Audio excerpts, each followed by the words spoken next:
Coming up on the Rockbridge Report. Neighbors are fed up with noise and dust at Natural Bridge Speedway. How Rockbridge County plans to crack down. Lexington has another water source, a reservoir at the edge of the county. We'll have more on why the reservoir has languished in recent years.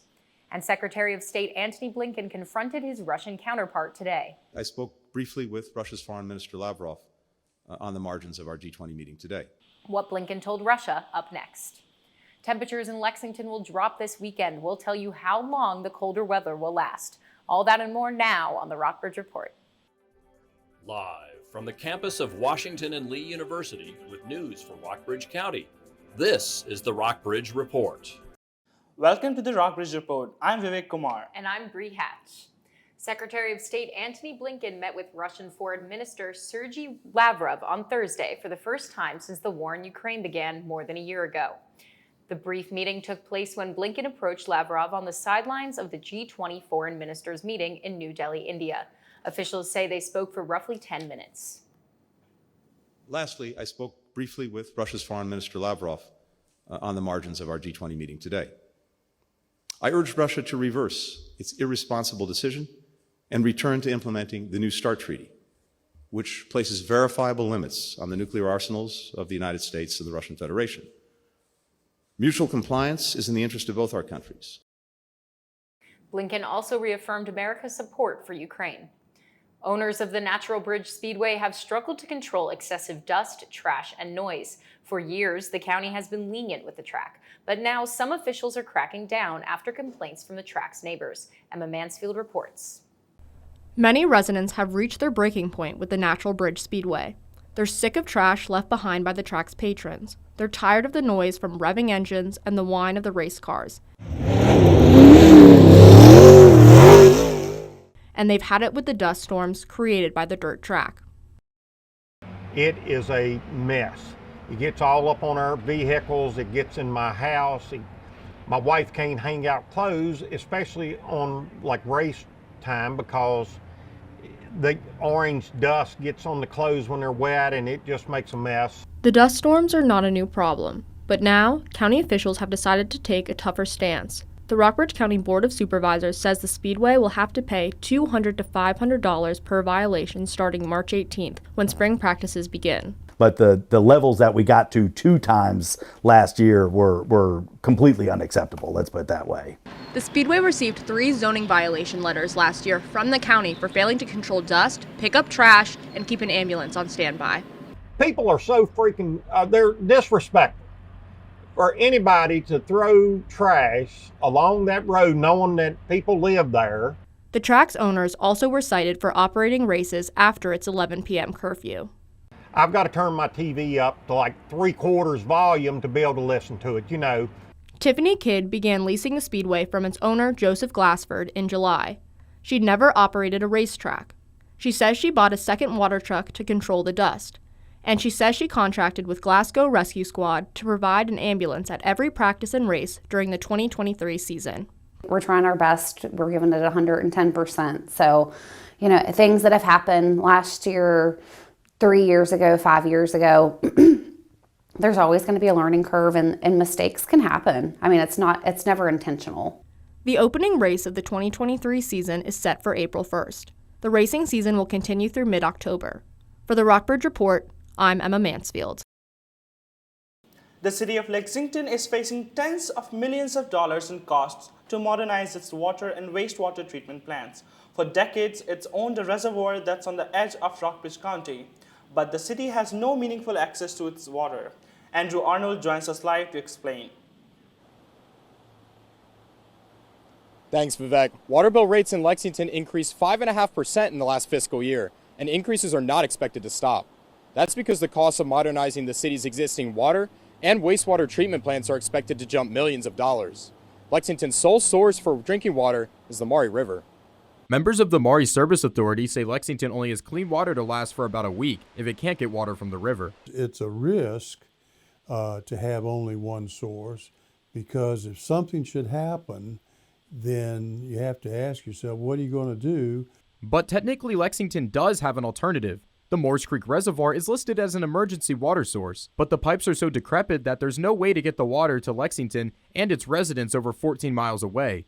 The city did use the reservoir as a water source when it acquired the property from 1911 to 1943. Lexington used the reservoir as its primary water source until 1975, when the city built its water treatment plant, but Lexington taxpayers continue to pay for it, $35,000 annually to maintain the dam that created the reservoir. In some years, the city has to pay an additional $100,000 or more to keep the dam safe and prevent it from flooding nearby farms and homes. It doesn't cost us that much, but that's $100,000 that we can't use on improving sidewalks, paying our teachers, things of that nature. In 2009, the city tried to get out of its agreement with the county to maintain the property. The city and the county have shared a water supply for decades through a joint services agreement. A circuit court judge decided Lexington must honor its agreement to maintain the reservoir. There's no real incentive for the county to change its position.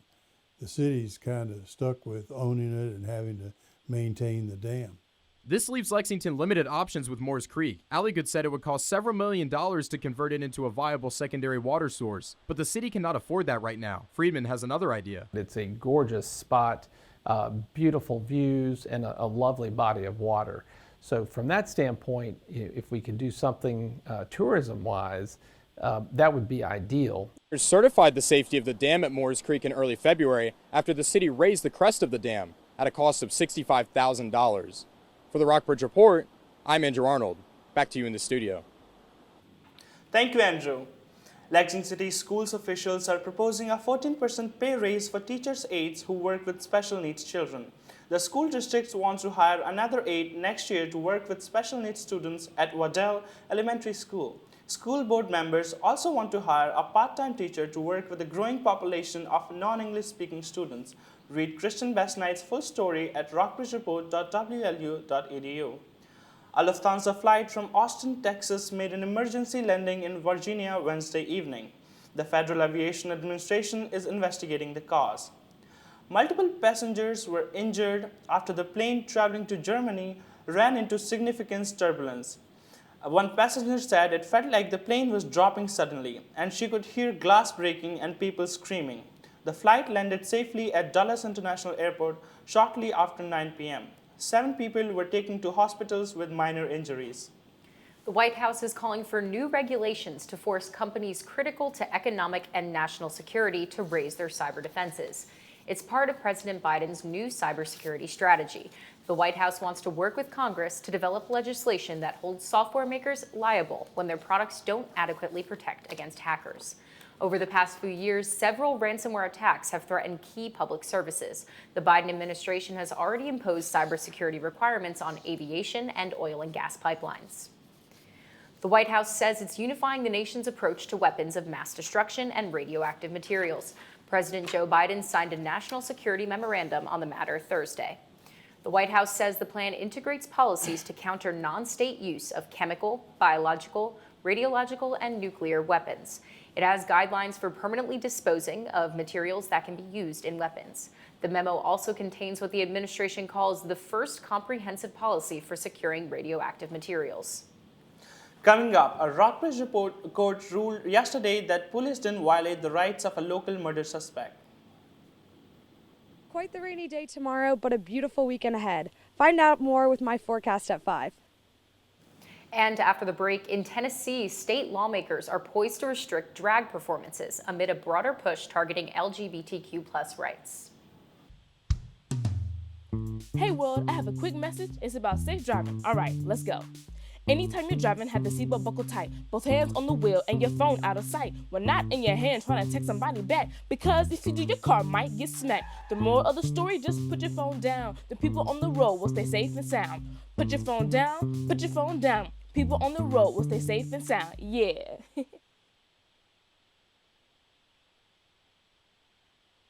Part-time job, full-time hustle, all-time Shiro to all of us. You nurture, we listen. You teach, we thrive. You lift our spirits, but we've got to lay down the truth. It's time for you, our Shiro, to stretch for the stars. A free online chat can give you the personalized tips you need to start boosting your retirement savings today. Start saving more for retirement so you can feel prepared and live your life to the fullest. Visit aceyourretirement.org/hero.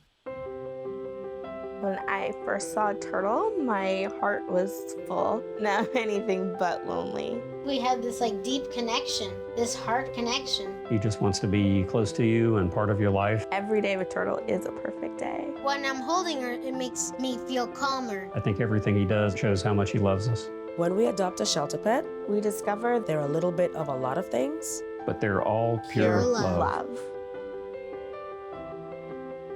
When I was 10, my mom got deported. We had a difficult time, and I feel that's why I didn't get to finish school. My husband is really supportive in a way that he pushed me to go back to school. She wants to have a career so her kids can look up to her. They both keep me motivated to go to school, and they see that if I do it, they can do it too, I feel that everything's possible. Find free adult education classes near you at finishyourdiploma.org. Welcome back to the Rockbridge Report. Rockbridge Circuit Court ruled yesterday that officers did not violate the Miranda rights of a 35-year-old murder suspect. Police say Jonathan Watkins was fighting over a pistol with his girlfriend when it fired and killed her in December 2021. Watkins was not read his Miranda rights for almost 2 hours when taken into custody. After receiving them, he said he did not understand them. Still, law enforcement officers continued to interrogate Watkins for another 7.5 hours. Jurors in South Carolina are poised to decide the fate of Alex Murdaugh in his double murder trial. Deliberations will begin after closing arguments from the defense are completed Thursday. Murdaugh's attorneys want the jury to see him as a loving father, distraught over the murders of his wife and son in 2021. Prosecutors argue the disgraced lawyer killed them at the family estate to distract from his financial misconduct charges. Everyone who thought they were close to him, everyone who thought they knew he was who he was, he's fooled them all.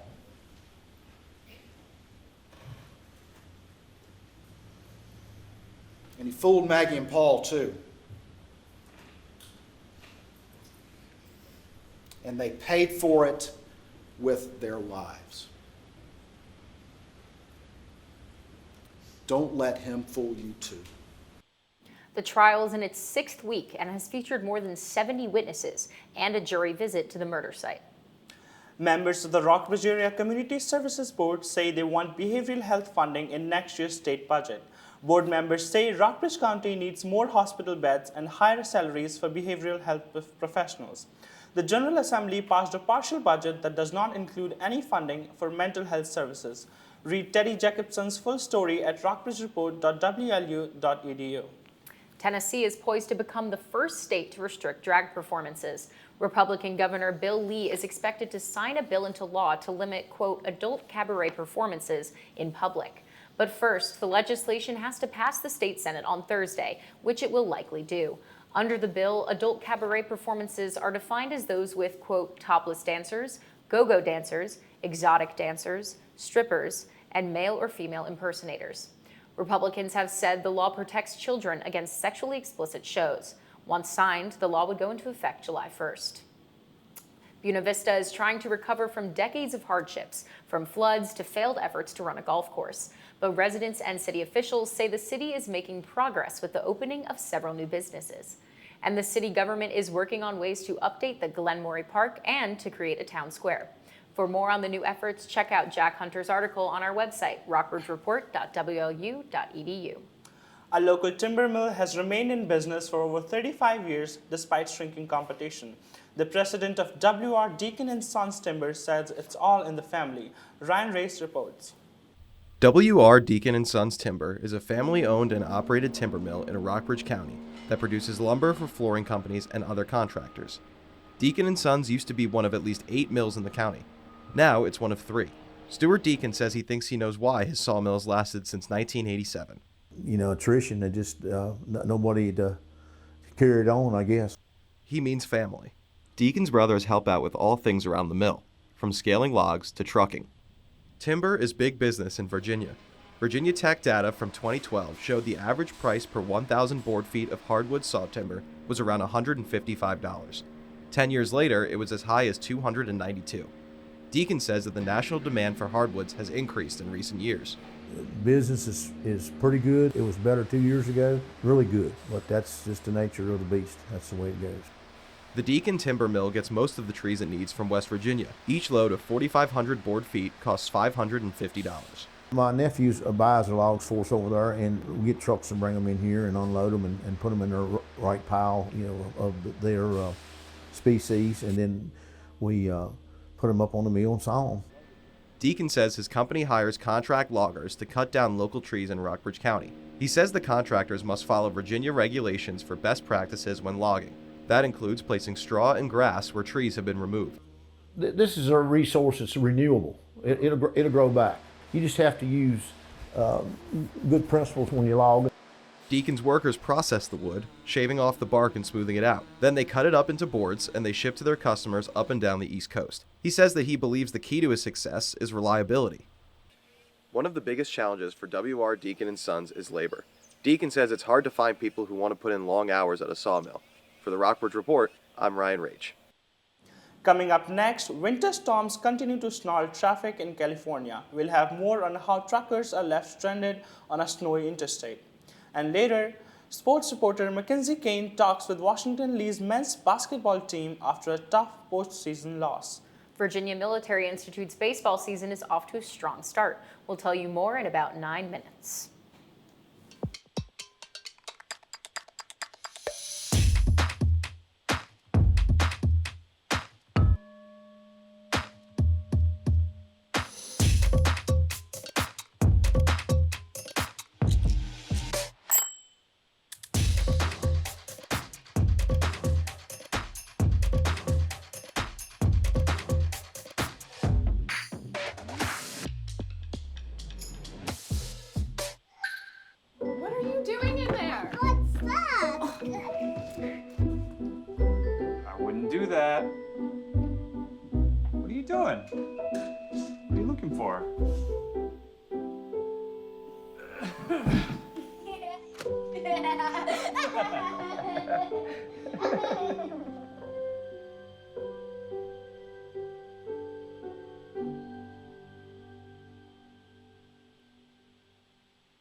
Being prepared is a part of who you are, but it's especially important in the case of a disaster. Be informed about possible emergencies in your area. Make a plan that covers where you'll go in an emergency. Build a kit with the things you need to survive.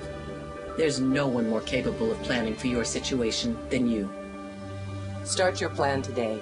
Go to ready.gov/myplan.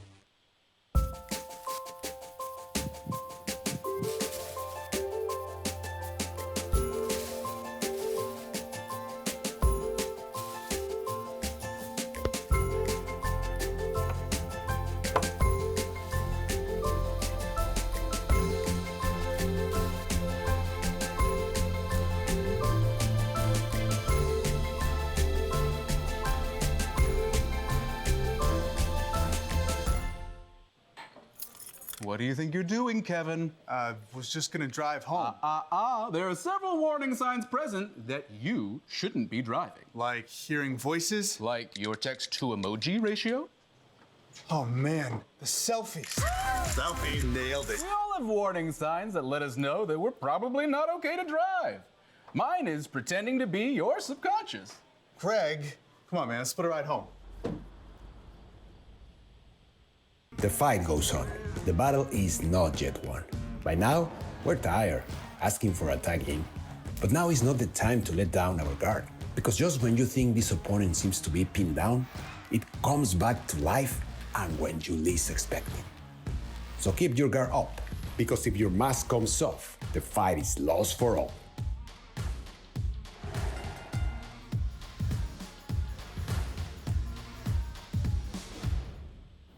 Welcome back to the Rockbridge Report. I've really appreciated the nice and sunny weather we have been getting for a couple of days in Lexington. I know, but I'm a little disappointed we never got like that winter snow, you know? Yeah, well, to me, we've definitely been able to dodge the snow and ice this winter, unlike the West Coast. Interstate 80 remains closed off to semi-trucks in California as a major winter storm impacts travel across the state. Hundreds of truckers are now lined up waiting for access. And as Brady Halbleib reports, many of them are not happy. Hundreds of semi-trucks continue to line eastbound and westbound lanes on I-80 from Auburn to Applegate. 4 days without shower, without restroom, what do we have to do? Many of them hoping Wednesday's sunny weather would allow them to pass, but Caltrans says the roads aren't ready. I watch the camera, the road is good, dry, so we can drive with chains, but still, no, they says make a U-turn and stop here. While the road is open to passenger vehicles, Caltrans says Donner Summit is too slick for trucks to pass safely. We've got to get a little bit better traction in order to release the trucks because they have a tough time getting over Donner Summit. Caltrans spokesperson Steve Nelson says crews are working around the clock to open westbound lanes and preparing for more snow this weekend. Trying to get everything cleaned up. Today was really the best, obviously the best window that we had with clear weather finally. Crews are also operating with less equipment. Caltrans says they started the season with 24 snow blowers, but because of frequent use of the season, they're down to just 9. We're not operating with a full deck. Meanwhile, truckers aren't just counting the hours, but the money. They charge me, they're not gonna pay me, and people don't care, so. Now let's take a look at the local weather. We have a live look here of the Maury River in Lexington, where clouds are really covering the area as we're expecting some rain early tomorrow. Now for the current conditions, currently in Lexington, we have a high of 63 degrees with a low of 41. The barometric pressure is currently 29.76 inches. We've definitely seen a little bit of a breeze here this evening with the wind at 6 miles per hour, and humidity is currently 46%. Now looking at the radar, we don't have any precipitation here in the area. However, the heavy rain down south is expected to reach us tomorrow morning, keeping the area very cloudy.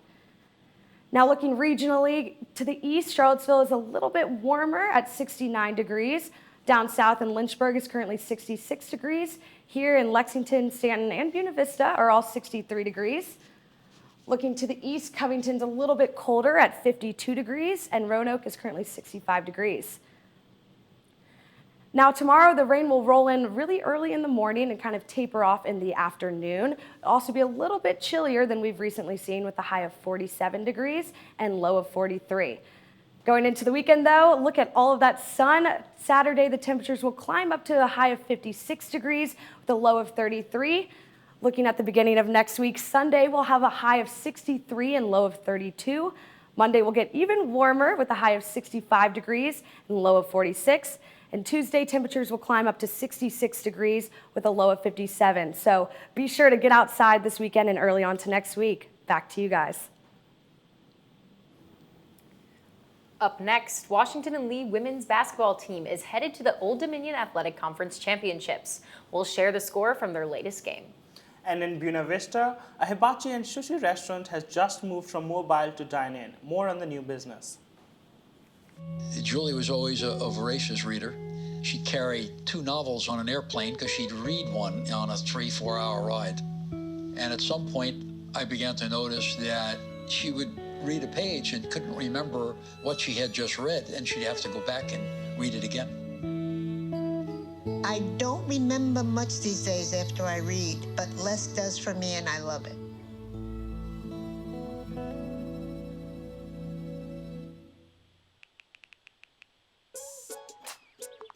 Worried about your friend, but don't know how to reach out?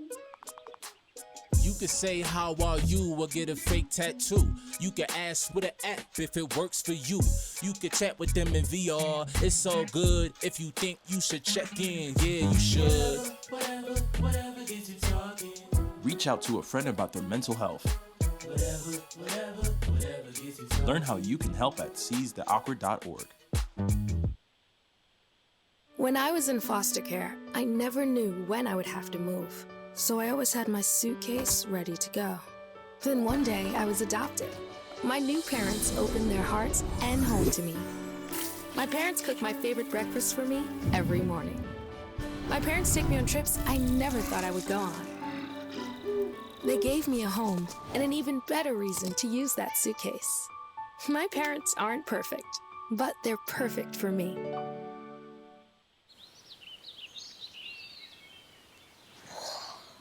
Oh, look, a redhead. Staring contest.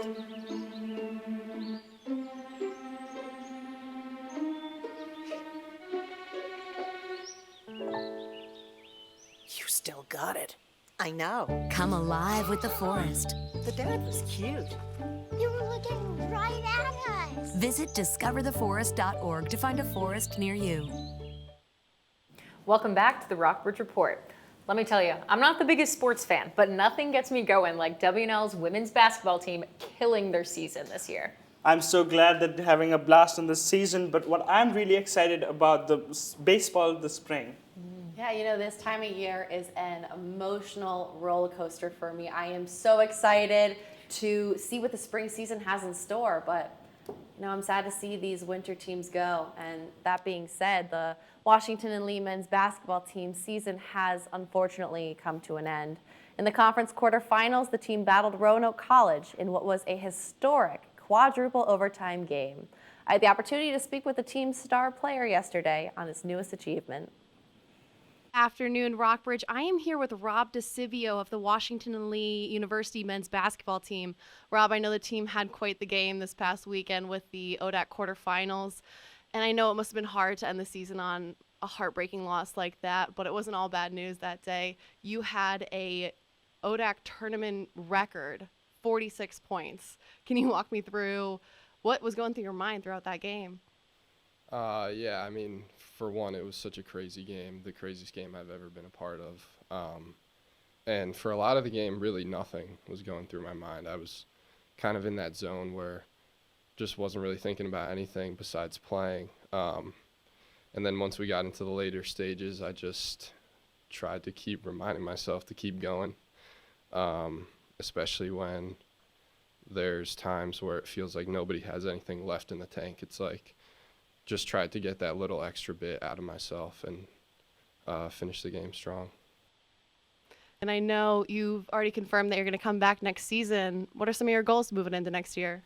Really, goals for me next year are just, for one, getting better cardiovascular condition so that I could play more minutes and contribute more in all aspects of the game. And then really just helping my teammates, trying to get them to build good habits, to buy into the team, because that's extremely important if we want to win. Thank you so much for your time, and best of luck next season. Thank you. In other news, the Generals women's basketball team continues their dominant season with a new conference title. The Generals defeated Shenandoah University 73-57 in the Old Dominion Athletic Conference Championship. The team heads to Ada, Ohio to face off against Wisconsin Oshkosh tomorrow in the first round of the NCAA Division III tournament. A successful baseball season is underway at Virginia Military Institute. The men's team won against Richmond 10-2 yesterday. Meanwhile, VMI basketball added another loss to their record after the 85-66 blowout against Western Carolina. This marks the team's 18th loss of their last 20 games. And Southern Virginia University's baseball team bested Ferrum College yesterday. The Knights beat the Panthers 5-2. Lots of exciting games headed our way as we move into the spring season. And that's all for sports. Back to you, Bree. Thanks, Mackenzie. A sushi and hibachi restaurant opened in Buena Vista last week. Billy Quealy has the story. Kylie Flores and her husband Lutfi Amri have been selling sushi and hibachi dishes from a food truck in Buena Vista since May of 2022. But last week they moved from a food truck to a dine-in restaurant. Katana is located on Magnolia Avenue in the same parking lot where the truck used to be. The dream was always to have a restaurant. Expected the same amount of people that went to the food truck to also come here, but it exceeded our expectations. I think we reached a wider audience now that we have dine-in available. The food truck is okay, but when first day we start to open here, we are really busy. It's crazy in the kitchen, and then it's a lot of people coming. Katana is an express sushi hibachi shop. This means the chefs do not cook in front of their customers. All of our sauces are made in here, so we don't buy any kind of sauces. The spicy mayo, the yum yum sauce, or the teriyaki sauce, it's all made by one person, and it's his own recipe. So I think that makes us different from a lot of restaurants. Flores says someday she wants to add the full hibachi experience for customers. We're planning on maybe putting a private room for private events where the chef can cook in front of them and do like a teppanyaki style of cooking where they can entertain the guests like that. Some customers like what Katana offers now. this is really good, very convenient. You know, I mean, easy to order, table service. So, and like I said, the quality of food is outstanding. Flores says that she and Omri want to get a years of experience at the Buena Vista location. After that, she says she wants to expand to either Lexington or Charlottesville. For the Rockbridge Report, I'm Billy Quealy. That's all for the Rockbridge Report. Tune back in for our Tuesday live update next week and catch up with the rest of the news coverage at rockbridgereport.wlu.edu.